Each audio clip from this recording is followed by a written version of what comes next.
계속되는 성전에 올라가는 그러한 노래로서 오늘은 특별히 집이라는 그러한 개념으로 말씀이 전개되고 있습니다.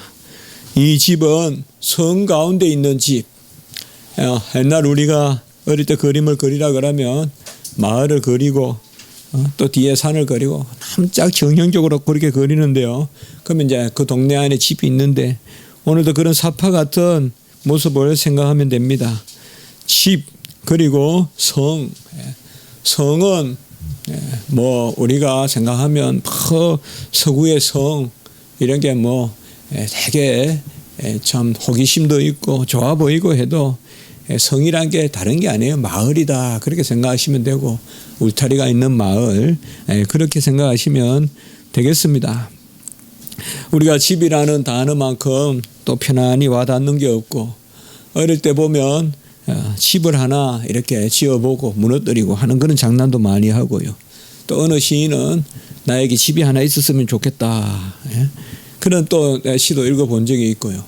이 집이라는 개념은 참 우리에게 따뜻하게 와닿는 이제 특별히 조금 옷이라도 많이 입고 또 따뜻한 게 좋아지는 이때쯤이면 항상 우리에게 먼저 생각되는 것이 바로 이 집이라는 참 아름다운 우리나라의 그러한 말입니다.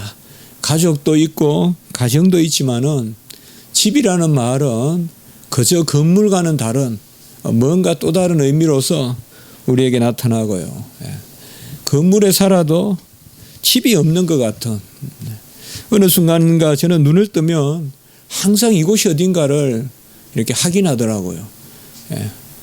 어느 순간부터. 그런데 집에서는 어릴 때는 그렇게 하지 않았거든요. 눈을 뜨면 이곳이 집이라는 걸 금방 알았어요.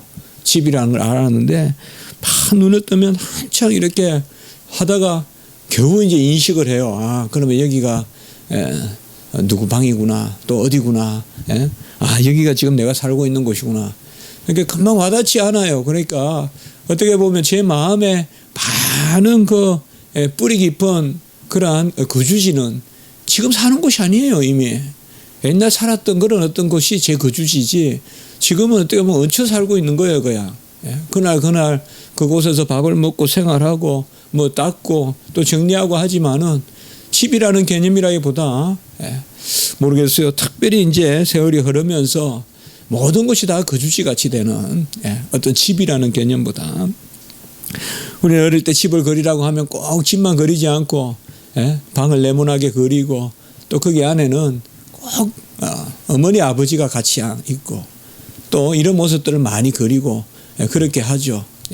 그래서 집이라는 것은 오늘 다른 것이 아니라 특별히 하나님이 그의 백성에게 허락하신 어떤 생명의 단위 그런 것이 우리가 집이다.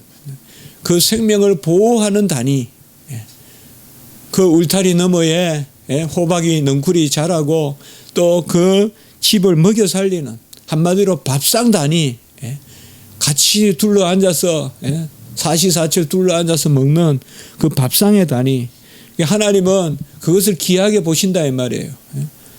한 솥밥을 먹는 것 한 문을 열고 들어오고 한 문을 닫고 들어오고 열고 나가는 어떤 이러한 모습들 이런 것이 집이라는 개념이죠.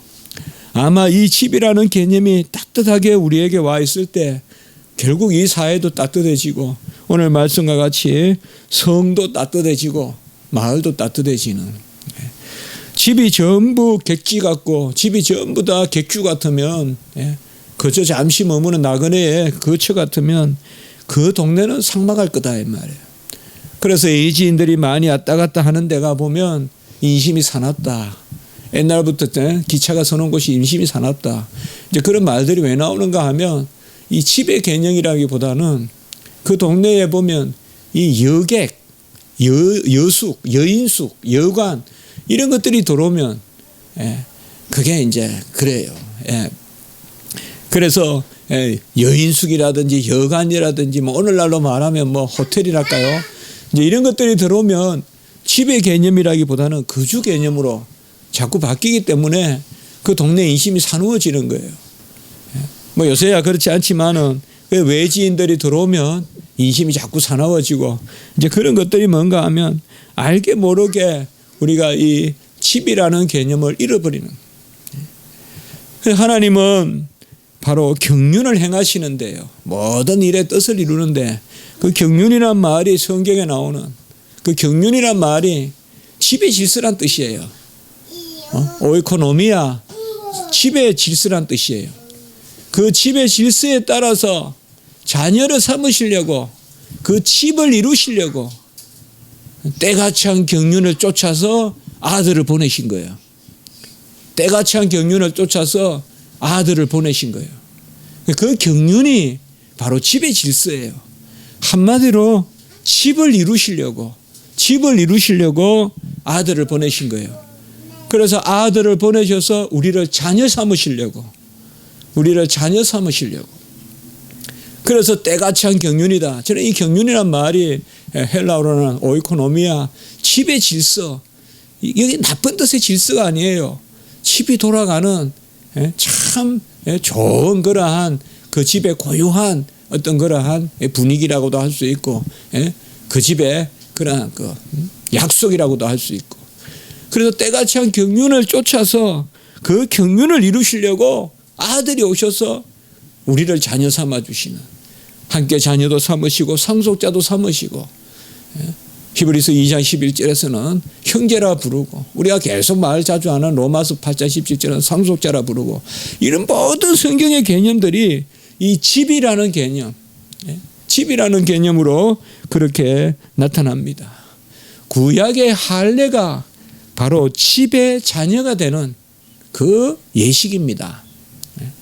구약의 할례는 8일 만에 할례는 그 집의 자녀가 되는 그래서 한 일주를 보내고 말이에요. 한 안식을 보내고 8일 만에 할례를 받는 것은 바로 그 집의 자녀로서 인치는 너는 우리 집의 자녀다. 이것이 이제 이때 오늘날은 바로 세례가 되죠. 세례는 다른 것이 아니라 입교의 교회의 일원이 되는 그 예식이 바로 세례죠. 그러면 그 교회는 뭐라고 했느냐? 이 비밀이 크도다.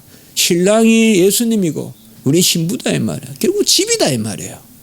집의 개념이에요.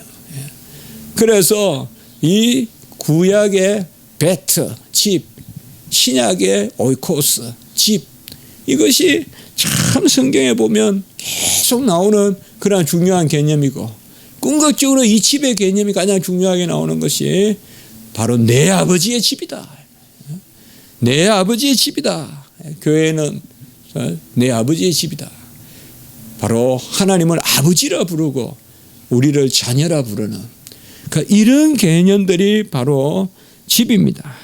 그래서 오늘 여호와께서 집을 세우지 아니하시면 이 말은 역시 우리의 가정을 세우고 우리의 가계를 돌보시지 아니하면 라고 생각할 수도 있어요. 그러나 우리가 좀 더 이 말씀을 영적으로 바라본다면 아들을 보내셔서 그의 의로 말미암아 우리를 자녀 삼으시지 아니하신다면 어떤 우리의 수고도 헛되다 이 말이죠. 저는 거기서부터 출발돼야 된다고 봐요. 우리가 일상에서 내가 아무리 노력해도 여호와께서 도와주지 않으면 안 돼라고 보는 이 열매의 측면도 있지만 더 근본적인 측면은 오늘 이 시편을 통하여서 구약 백성들이 이 집이라고 하면 베델을 떠올릴 거예요. 베델이 뭡니까? 하나님의 집이잖아요.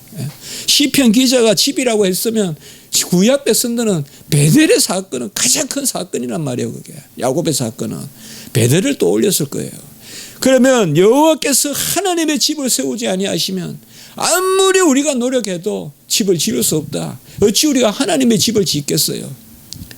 그것은 바로 예수님이 이 땅에 오셔서 모든 의를 다 이루시고 그 의로 말미암아 우리가 자녀가 되고 그래서 집의 일원이 되는 집의 일원이 건물의 일원이 되는 것이 아니라 집의 일원이 되는 그래서 오늘 말씀은 좀 더 우리가 깊이 본다면 이신칭이 우리는 안 된다.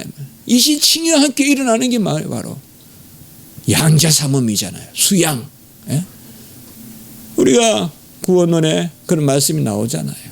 믿음 주시고 회개하게 하시고 거듭나게 하시고 의롭다 하시고 자녀 삼으시고 그리스도와 연합이 함께 일어나잖아요. 이게 구원에서 함께 일어나잖아요. 믿음도 주시고 회개도 시키시고, 회개 내가 하는 거 아니에요. 회개 시키시고 중생 시키시고 거듭나게 하시고 그리스도 하나 되게 하시고, 그때 동시에 일어나는 게 뭐냐? 의롭다 하시고 칭의 중생 회심 소명 부르시고, 그리고 함께 주시는 게 뭐냐? 수양이다 이 말이에요. 양자 삼으시면 이 말이에요. 아빠 아버지라 부르는 것이다. 여호와께서 집을 세우지 아니하시면, 우리는 육신의 집이 있지만 또 여호와께서 우리에게 세워주시는, 육신의 부모가 있지만은 영원한 하나님 계시듯이, 하늘 아버지가 계시듯이, 그렇게 우리가 먼저 본문을 보는 것도 큰 의미가 있다면, 물론 오늘 이 본문을 통상 우리가 여호와께서 우리 집안을 돌보지 아니하시면 아무리 우리가 노력해도 안 되고, 우리 집안이 아무리 사업을 해도, 아무리 씨를 뿌려도, 아무리 애들 자녀 교육을 시켜도 여호와께서 세우지 아니하면 헛것이다, 그렇게 해석할 수 있죠. 물론 그렇죠. 1차적으로 그렇게 해석하는 게 맞겠죠. 그러나 오늘 좀 더 우리가 말씀을 보다 보면, 좀 더 깊이 바라본다 그러면 여호와께서 집을 세운다. 이 집이, 그리고 바로 이어지는 성을 지키지 아니하시면, 이 집은 여호와의 집, 바로 구약으로 말하면 성전, 이 성은 예루살렘 성, 예루살렘 성의 성전, 그 성전을 여호와께서 세우시다. 끝내는 우리 주님이 성전 되신 분으로 이 땅에 오시잖아요. 46년 된 헤롯 성경을 무너뜨리면 사흘 만에 짓고자 하시네요. 바로 주님께서 부활의 주로 집을 세운다. 우리는 이런 의미에서 다 우리가 집을 가지고 있고, 히브리 3장 6절에는 지난주 설교도 했지만은 소망의 확신을 가지고 자랑을 끝까지 하는 사람은 그가 여호와의 집이다, 그렇게 나오잖아요. 히브리서 3장 6절에 집이다. 이 집을 또 주님이 뭐라 그랬어요? 너희들이 거할 곳이 많도다.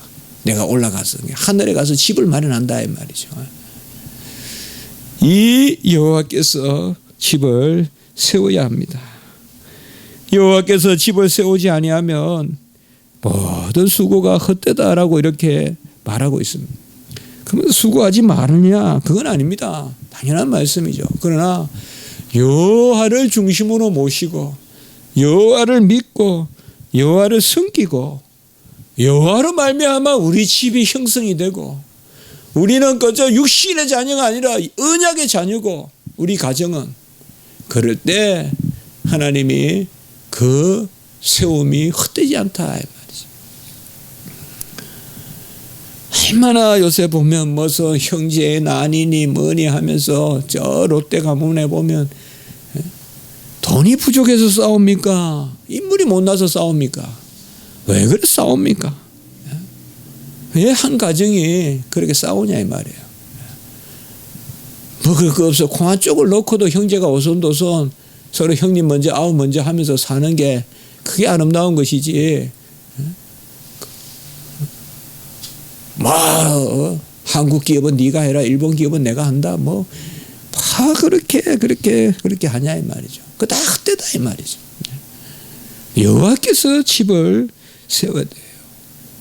여호와께서 집을 세워야 그 집에서 자녀들이 온전히 자랄 것이요, 여호와께서 집을 세워야 무너지지 않아요. 창수가 밀려와도 단단한 집이 있고 허술한 집이 있어요. 아무리 재산이 많아도 허술한 집이 있고, 가난해도 단단한 집이 있을 수 있어요. 물론 재물이 많아도 단단한 집이 있겠죠. 우리는 반석 위에 세운 집이 돼야 돼요. 살면서 배우는 것은 한 가지예요. 여호와께서 행하셔야 되지 아무것도 안 돼요. 이 부족한 정도 제 인생을 봐도 그 요새는 조금 버릇이 생겼어요. 주님이 하실 것이다. 주님이 하실 것이다. 그걸 믿어요. 왜요? 살아보니까 안 돼요. 아무리 애써도 안 되고 아무리 노력해도 안 돼요. 어떻게 보면 노력 자체가 안 돼요. 하나님이 세워줘야 노력도 해요. 하나님이 세워줘야 즐겁게 이 일을 감당해요. 그러니까 이미 일을 준비하는 단계에서부터 하나님이 함께 하셔야 일도 재미있고 든든하고 불안하지 않고, 왜? 하나님이 감찰하시는 일이기 때문에 든든하고 말이죠. 그러나 끊임없이 이 세상에 이 예예가 많은 이 세상에 내가 아무리 열심히 해도 누가 알아주겠냐, 이러다 보면 사람이 삿된 생각을 하게 되고, 내가 아무리 노력해도 이 세상은 따로 돌아가는데 이러다 보면 사람이 죄를 짓게 되고, 또 열심히 하는데 다른 사람은 뭐 좀 수월하게 올라간다 그러면 해라 하면서 또 악으로 악을 대적하려고 그러고. 그러나 여호와께서 집을 세우면 수고가 헛되지 않다라고 했어요. 반석 위에 세운 집이 된다는 거예요. 반석 위에. 그 여호와께서 집을 세우지 아니하면 그건 다 모래 위에 세운 집이다. 여호와께서 집을 세우는 모습이 뭘까요?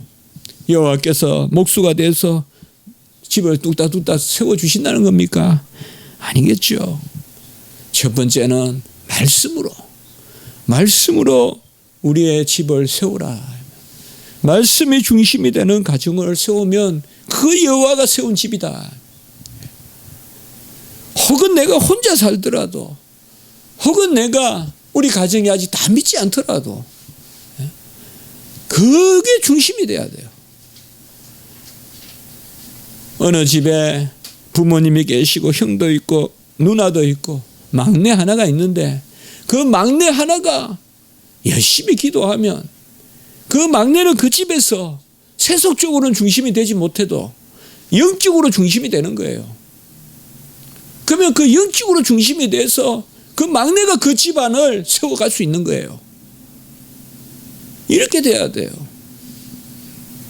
우리 우리 전도사님도 있지만은 일본에서 믿는다는 것은 얼마나 귀한 일이에요, 정말. 이 유학까지 와서 어려운 환경에서 저렇게 공부하고 있고, 또 우리 한단자매도 중국에서 들어와서 이렇게 공부하고 있고, 얼마나 귀한 일들이에요. 바로 영적인 중심이 돼야 돼요. 항상 그 생각을 하세요. 토다에도 일본 가면 세속의 일들은 부모님도 계시고 형도 있겠고 가족도 있겠고 친척도 있겠지만, 항상 기도할 때는 영적으로는 내가 중심이 돼야 돼요. 내가 중심이 돼서 내 주변에 가족이 형성돼야 돼요. 영적으로. 우리 다 향단자매나 우리 전도사님 목사님도 마찬가지예요. 영적으로. 부조한 정도 그런 경험을 했어요, 여러분들. 영적으로 우리가 중심이 돼야 돼요. 그래서 반석 위에 세운 집이 돼야 돼요. 그러면 하나님 도와주세요. 원만하게 하시고 도와주시고, 어느 순간 복음이 들어오고, 그게 기적이에요. 안 될 것 같은데 돼 있는 거예요. 지나고 나보니까. 언제 뭘 했다고 하나님이 교회 가게 하시는 거예요. 나는 입 한 번 연 적이 없는데 가족이 교회 다니고 있단 말이죠. 그게 왜요? 우리가 기도해야 된다. 영적인 중심이. 바로 여호와께서 집을 세우셔야 돼요. 그리고 여호와께서 성을 지키지 아니하면, 이 성은 아까 마을이라고 생각했죠. 뭐 큰 성을 큰 마을을 성이라 하고 작은 성을 촌이라 하고 뭐 그런 말도 있지만, 성촌 이런 개념도 있고 업이라는 거 있고, 옛날 말에 보면 성업 촌이니 뭐 이렇게 있잖아요. 단계가. 중국에도 보면 중국의 성이라는 것은 얼마나 커요. 우리가 생각하는 이상 우리나라보다 크잖아요. 중국의 성은 무슨 길림성, 뭐 저는 잘 모르지만 그냥 흔한 성인이 많잖아요. 얼마 많아요 또 성이. 미국에 한 주잖아요 주. 그러나 여기에서 성은 그렇게 복잡한 마을이다. 여호와께서 마을을 지키지 아니하면 아무리 깨어 있어도 못 지킨다. 아무리 눈을 뜨고 있어도 들어와요 적군이. 뭐 저기 저 DMZ 때 아무리 해도 뭐 몇 번 왔다 갔다 한다는 거예요. 그냥 밑으로 갔다가 올라갔다가 몰라서 그렇지. 나중에 잡혀보면 아는 거예요. 뭐 30차례 다녔다 그러고 그러고 아무 일 없다고 맨날 넘어가는 거야. 모르고 넘어가는 거지. 수시로 들락날락거리는 거예요. 그쪽 지역에. 그 뭐냐 아무리 우리가 깨어 있어도 같이 합시다. 이 일이 안 생기진 않는다. 일이 안 생기진 않습니다. 중요한 것은 뭔가 하면 이 일이 생기되 하나님의 섭리 가운데 그 일이 생기고 그 일이 해결돼야 돼요. 하나님의 섭리 가운데. 우리가 야구를 한번 봐도 어제 정말 모처럼 야구 뭐 해서 조금 봤는데 보니까 그 투수는 4회까지인가 보니까 계속 안타를 맞는데 수습을 하더라고요. 그 다음에 그래서 제가 그 생각을 했어요. 인생도 저렇구나. 안타를 안 맞을 수는 없어요. 매번 게임마다 퍼펙트 게임하는 투수가 이 세상에 어디 있어요. 안타 맞을 때마다 당황하고 안타 맞을 때마다 어찌할 줄 모르고 안타 한 대 맞으면 특별히 그런 투수들이 있거든요. 잘 던져요. 어떨 때는 막 퍼펙트하게 던져요. 그런데 위기가 생기면 쉽게 무너져요. 김광현 선수 같은 사람이 그런 선수예요. 제가 알기로는. 요새는 잘 모르는데 옛날엔 그랬어요. 정말 잘 던지는데 믿지를 못해요. 한 대 맞으면 그냥 우르르 무너지니까. 우리는 파수꾼의 옛날에는 경성이라 그랬죠. 파수꾼의 경성함이 헛되도다. 새 번역에는 파수꾼의 깨어있음이. 우리는 깨어있고 기도해야 돼요. 그러나 여호와께서 지켜주셔야 돼요. 달리 우리가 지키는 게 아니에요. 아까 말씀과 같이 말씀으로 집을 세우고 기도로 집을 세운다면 우리가 말씀과 기도로 깨어있으면 돼요. 어떻게 보면 적군이 쳐들어오는 것은 눈을 떠서 막는 게 아니라 기도하면서 막아야 돼요. 하나 기도하자고요. 기도하면 됩니다. 기도하면 막을 수 있고 기도하면 생겨도 막으라고 주신 것이고 그런 담대함이 없으면 안타 한 대 맞으면 날아가요. 그냥. 적군한테 안타 한 대 맞으면 그냥 와라락 무너져요. 뭐 박사 석사 필요 없어요. 잘 배운 거 필요 없어요. 안타 한 대 두 대 그냥 이루타만 한 대 맞으면 그냥 푹 쓰러져요. 그러면 이 나라는 못 살아요. 이 세상에서. 우리는 무슨 기시를 길러자는 게 아니에요. 기대는 걸 배워야 돼요. 어려운 일이 생겼을 때 어려운 일 당하나 어려운 일이 생길 때에 기대는 걸 배워야 돼요. 파수꾼의 경성함이 파수꾼의 깨어있음이 헛돼요. 하나님이 지켜주셔야 막아주시고 하나님이 지켜주셔야 생겨도 이기게 하세요. 가장 큰 용사는 의지하는 용사예요. 어떤 일이 있든지 의지하고. 이 세상에는 어려운 일이 두 번만 생기겠어요? 세 번만 생기겠어요? 우리가 세상의 생업에서도 두 번만 생겼어요? 세 번만 생겼어요? 우리 목회하는 우리 목회자님에게도 어려운 일이 두 번만 생겼어요? 세 번만 생겼어요? 네 번, 다섯 번 생겨요. 하나님은 아마 그런 사람을 쓸 거예요. 어려운 일이 7번, 8번 생겨도 이게 나가는 사람. 그런 사람을 쓸 거예요. 한두 번 어려우면 그냥 푹 낮아버지는 사람이 아니라 끝까지 다윗과 같이 이기는 사람. 견디는 사람. 바로 그것이 성을 지키는 거예요. 2절에 보시면 수고의 떡을 먹음이 헛되도다. 땀을 흘리면서 일을 해서 떡을 하나 먹는 게 헛되다 이 말이에요.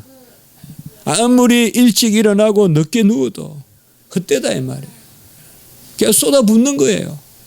엉뚱한 일 하고 있는 거예요. 여호와가 세워주셔야 돼요. 여호와께서 붙들어 주셔야 돼요. 그래야 그 일이 의미가 있어요. 우리는 다 수고의 떡을 먹고 그 떡이 의미가 있는 떡이 돼야 되겠죠. 열심히 일을 하고 열심히 우리가 하나님 앞에서 애를 썼을 때 그 열매가 달콤해야 되겠죠. 그러나 우리가 지난주에도 봤어요. 2절 3절에 여호와께서 큰 일을 행하신다. 여호와께서 큰 일을 행하신다. 여호와께서 큰 일을 행하셨도다. 큰 일을 행하셨도다. 그래서 뭐예요? 눈물을 흘리며 씨를 뿌리는 자는 내 눈물이 중요한 게 아니라 여호와의 열심이 중요하다 이 말이에요. 여호와께서 행했다는 거야. 오늘 지난 시간에 나누었어요. 대체로 다 눈물을 흘리며 씨를 뿌린다 이러니까 고진감래 열심히 고난을 겪으면 기쁨이 온다. 그런 짓은 그게 이 시편 126편이 아니라고 했어요. 같이 합니다. 하나님 나라는 예배는 교회는 내 공로 내 땅 가지고 가는 것이 아니다. 내 땅 가지고 올라가는 것이 아니에요. 하나님을 의지하러 가는 것입니다. 하나님께 기대로 가는 것입니다. 일찍 일어나고 늦게 누우며 수고의 떡을 먹음이 헛되도다. 우리 정말 이렇게 기도해야 돼요. 뭐 저 같은 경우 자지 않고 말씀 보는데 그게 헛되다면 얼마나 답답하겠어요. 그래 그게 아니더라고요. 조금만 해도 하나님이 잘 사용하시더라고요. 조금만 해도 하나님이 잘 사용하시더라고요. 거기에는 꼭 한 가지가 있어요. 은밀함이 있어야 돼요. 저도 그걸 가지고 좀 힘써요. 주님 아시죠? 이거 주님의, 내가 누구에게도 이야기 안 해요. 주님 이 부족한 종의 애씀을 아시죠?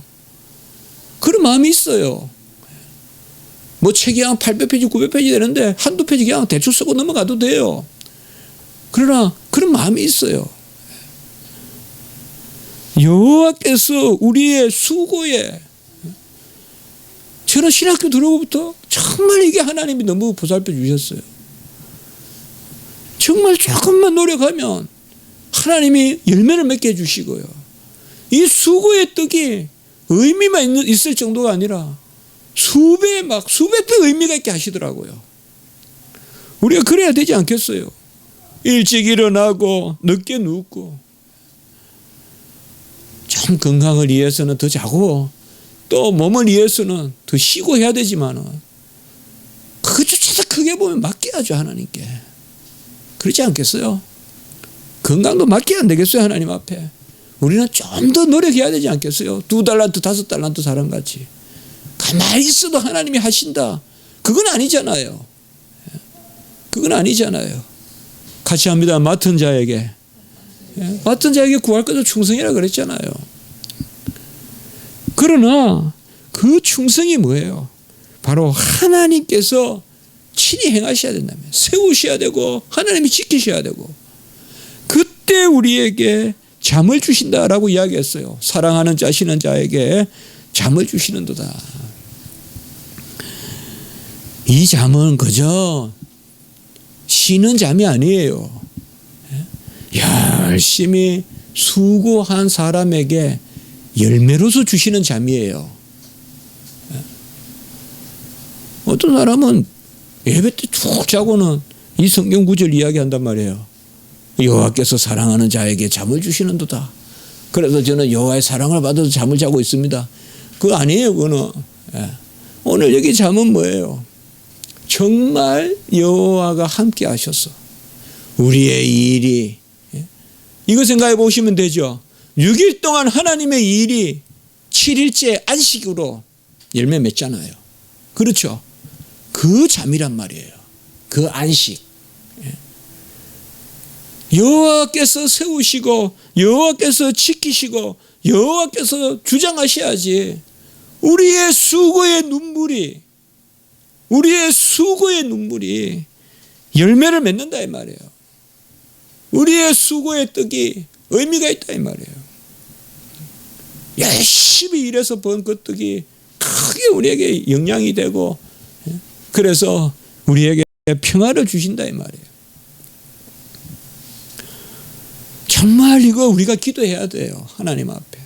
주여, 종이 가정을 또 이렇게 보호하고 다스리고 또 가정에 섬기고 우리 또 아내분들 또 집에 계신 분들 그 얼마나 큰일 하는 거예요. 가족도 돌보고 여러 일도 하시고 또 생업도 하시고 할 때 정말 이거 기도해야 돼요.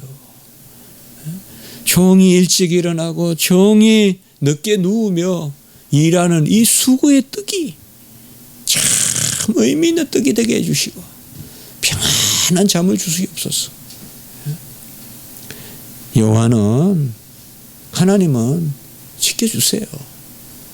뭐 이 땅에서 너무 편하게 놔두시니까 언젠가 한번 치신다 그런 거 없어요. 저는 하나님은 끝없이 높이시는 하나님이라고 생각해요. 아무리 높여도 하나님은 더 높일 게 있어요. 우리를. 그 하나님이에요. 사람은 아무리 나를 높여도 요 정도도 못 높여요. 끝없이 높여줄 것 같아도 가족도 못 높여요. 저를 못 높여요. 하나님은 저를 아무리 높여도 더 높여요. 그건 믿음이라고 생각해요. 저는 하나님 뭐 좀 높였다가 또 깔아앉히겠어요. 하나님은 필히 시련을 주셔 그래 생각 안 해요. 그때 우리가 더 감사할 수 있어요. 그때 더 감사할 수 있어요. 높여줄 때 기도하면 더 높여주세요. 더 높여주신다고요. 저 그걸 믿어야 된다고 생각해요. 아주 높여주실 때 주여 이만하면 됐다 하지 말고 더 종을 사용하십시오. 더 종을 인도하십시오. 그의 사랑하시는 자에게 잠을 주시는 도다라고 이야기했어요. 이 잠이라는 의미는 다른 게 아니에요. 모든 것의 결론이에요. 잠을 주신다는 것은 그 일이 옳다는 거예요. 그 일이 열매 맺었다는 거예요. 그렇지 않아요, 여러분들? 내가 일은 열심히 했는데 아무것도 번 것도 없어요. 잠이 오겠어요? 그렇지 않아요. 또 내가 열심히 벌었는데 죄를 지면서 벌었어요. 훔쳤어요. 잠이 오겠어요? 안 오죠. 여기 잠이라는 것은 우리가 하나님이 보시기도 좋은 일을 했고 또 열매도 온전히 맺혔고 그래서 평안히 잠을 자는 것 그것을 이야기하는 것입니다. 여호와께서 세우지 아니하면 헛됩니다. 기도하셔야 돼요. 우리 자녀들 위하여 기도하시고 우리 가정을 믿음으로 세워달라고 기도하셔야 돼요. 기도할 때 내가 다 중심이 되는 거예요. 눈을 뜨면 아버지 어머니가 중심이 되지만은 기도할 때는 내가 중심이 돼요. 내가 기도하고 하나님이 나와 함께 계시고 여기 아버지 여기 어머니 여기 동생 여기 누나가 있단 말이에요. 기도하는 사람이 이 나라의 중심이에요. 여호와께서 세우셔야 세우고 여호와께서 지키셔야 지키고 여호와께서 인정하셔야 수고가 의미가 있어요. 애를 쓰세요. 여호와를 위해서 너무 몸살이지 말고 애를 쓰세요. 주를 위해 사세요. 너무 무슨 주님이 보살펴야 우리 장수도 할 거고 주님이 보살펴야 건강도 있을 거지. 주님 보살펴야 돼요. 끝내는 아무리 우리가 건강 유의한다고 건강해지겠어요? 어떻게 안 보이는 이 모든 순환 구조를 우리가 알겠어요? 주님이 통하여야 통할 것이고 3절 4절에서는 자식들은 여호와의 기업이요 어느 후반부의 자식 또 태의 열매 이거 다 같은 말이에요. 여호와의 기업이고 상급이고 그 자식은 장사의 수중의 화살이다. 이것도 알아요. 그냥 활을 쏘는 사람의 화살이다. 그래서 유용하다. 그러나 그렇게 보면 조금 해석이 약해요. 우리는 오늘 이 말씀은 너무나 잘 아는 말씀이니까 조금 깊이 보자고요. 이 장사는 하나님으로 보자고요. 하나님이 장사란 말이에요. 자식들은 하살이라 이 말이에요. 아직도 그렇게 주석 안 하는데 우리는 그렇게 주석해 보잔 말이에요. 하나님이 쓰시기에 필요한 자식들이기 때문에 그 자식들은 여호와의 기업이요 상급이 되는 거예요. 다 놓으면 다 기업이요 상급이 되는 게 아니라, 그러니까 어떻게 자식들을 키워야 되느냐, 언약의 자녀로 키우라 이 말이에요. 말씀의 자녀로 키우란 말이에요. 믿는 집의 가정에서 태어난 자녀들은 믿음으로 자라야 되기 때문에 하나님이 쓰시기 좋은 화살같이 그렇게 키우라 이 말이에요. 그렇지 않겠어요? 어떤 자식이든 다 여호와의 기업이요 그의 상급이다, 그렇게 보기보다는, 그렇게 보면 오늘 이 말씀이 연결이 안 돼요. 갑자기 툭 튀어나와요 3절이. 그게 아니라 1절 2절에서 비추어서 3절 4절을 해석하면, 주석하면 3절 4절의 말씀에 장사의 수중의 화살이다라는 말은 여호와께서 쓰실 만한 곱고 견실한 그러한 화살이다. 어찌하여 여호와께서 집을 세워야 자식들도 하나님 쓰실 자식이 나온다 이 말이죠. 그 말씀이에요 오늘. 여호와께서 집을 세워야. 너무 이 세상의 논리로 생각하지 마세요. 믿는 우리 가정은. 이 세상에 무슨 직업 너무 그렇게만 몰입하지 마세요. 샐러리 얼마 받고 너무 그렇게만 몰입하지 마세요. 하나님이 키워주시기 때문에 하나님이 쓰시기에 필요한 활로 키워야 돼요. 하나님이 필요한, 하나님이 쓰시기 필요한 하나님 수중의 화살로 키워야 돼요. 하나님께 붙들리는 그 활로 키워야 돼요. 이게 구약의 바로 오늘 솔로몬이 노래한 그 가정의 노래예요. 사실 솔로몬 다윗과 맺은 언약의 가장 중요한 것은 뭔가 하면 바로 그 가정과 언약을 맺은 거거든요. 다윗의 후손에서 왕이 나온다는 거죠. 계속 왕조 언약이잖아요. 그래서 특별히 이 가정 단위로 하나님이 지키시는, 우리 자녀들을 정말 이 세속 교육으로 안 됩니다. 세속 교육으로 안 돼요. 절대 세속 교육과 함께 신앙 교육이 같이 있어야 돼요. 세속 교육 절대 올바른 자녀 못 키웁니다. 안 됩니다. 지금 이 세상이. 하나님의 말씀으로 키워야 돼요. 우리 자녀들이. 그래서 상급이요 열매요. 5절에 보면 그것이 화살통에 가득한 자는 복되다라고 했어요. 고신이나 이런 데는 가득하다 이런 이제 자녀를 많이 낳자. 꼭 이 구절 많이 이야기해요. 화살통에 자녀들이 가득한 게 복되다. 그러니까 자녀들을 요새 고신이나 이런 데 보면 4시 5시 낳자 뭐 그런 말도 있는데, 어떤 사람은 또 교단이 적으니까 자녀라도 많이 낳자 그렇게 이야기하는데, 자녀가 많고 적고 그거보다도 우리가 이 말씀을 붙들어서 그렇게 하시고, 성문에서 원수와 담판할 때 수치를 당하지 아니하리라. 이 세상도 이깁니다. 여러분, 가정교육 제대로 못 받은 사람은 절대 담대할 수가 없어요. 가정교육 제대로 못 받은 사람은 절대 성문 앞에서 멋있게 단판을 못 지어요. 이 베트, 집이라는 거, 오이코스 정말 중요해요. 집에서 원칙을 가르쳐야 돼요. 집에서 원리를 가르쳐야 돼요. 그래야 강해요. 바깥에 나가서.